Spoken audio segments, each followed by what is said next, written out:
And she posted, "A good father and husband like you is one of the blessing from God. And I will always thank and hug this kind of blessing. And I loved to give you a surprise like this as your Father's Day gift. Ingatan at mahalin mo yan ha, tulad ng pag-iingat at pagmamahal mo sa pamilyang Ginoo natin."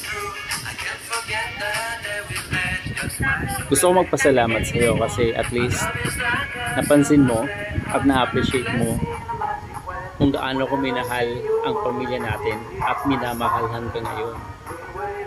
Na-appreciate mo yung effort ko, yung sakripisyo ko, na kahit wala na akong matirang oras para sa sarili ko, basta't nakikita kong safe, masaya, at buo yung pamilya natin. Yung pagmamahal mo, isa rin sa mga factor o dahilan kung bakit patuloy kong iniingatan at minamahal yung pamilyang Ginoo natin. And para sa akin, maliban sa gift at blessing na binigay sa akin ng Diyos sa buhay ko, blessing at regalo na nabuhay ako dito sa mundo, mas higit pa tong blessing na natanggap ko sa Diyos, na ikinasal ako sa iyo at binigyan tayo at biniyayaan tayo ng isang anak.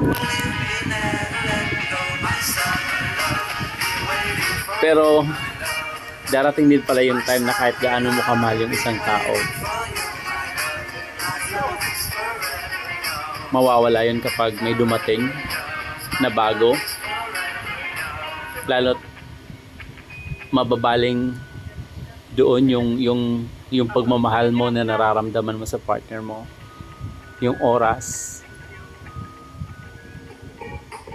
at pagkatapos niyan, lahat ng magagandang bagay na nagawa ng partner mo, makakalimutan mo yon at mapapalitan ng negative things.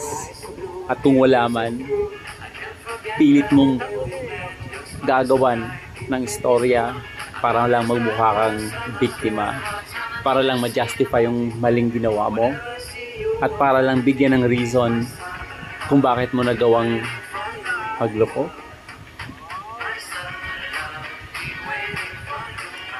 Yun ang hanggang ngayon di ko maintindihan, kung bakit sa kabila ng lahat ng yun.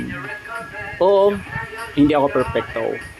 May mga pagkukulang din ako, pero hindi sapat yun para danasin ko yung ganitong klaseng sitwasyon ng buhay na halos mamatay ako.